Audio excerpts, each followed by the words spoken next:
در جامعه ایرانی به محض اینکه شما صحبت از همجنسگرایی میکنی، یکی از اولین تصوراتی که تو ذهن یک ایرانی میاد آقای سعید طوسیه. فوری میگن سعید طوسی، سعید طوسی، سعید طوسی. اجازه بدید که من یک بار برای همیشه براتون توضیح بدم که چرا این تصور درستی نیست. ببینید دوستان، یه مقوله‌ای داریم به نام همجنسگرایی. در همجنسگرایی دو انسان عاقل و بالغ تعیین میکنن که با همدیگه وارد رابطه احساسی یا جنسی بشن.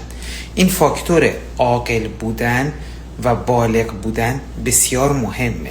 اما چرا عاقل بودن و بالغ بودن اینقدر مهمه؟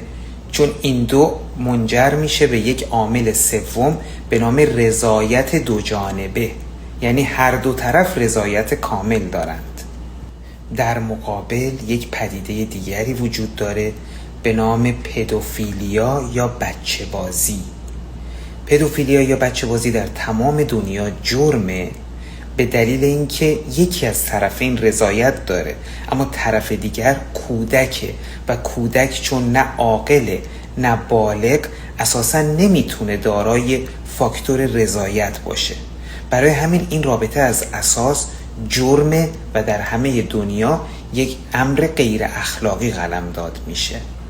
حالا اینکه یک فرد بچه باز یا پدوفایل رو با جامعه همجنسگرایان قیاس کنیم، یک قیاس از اساس اشتباهه که از عدم آگاهی ما نشأت میگیره.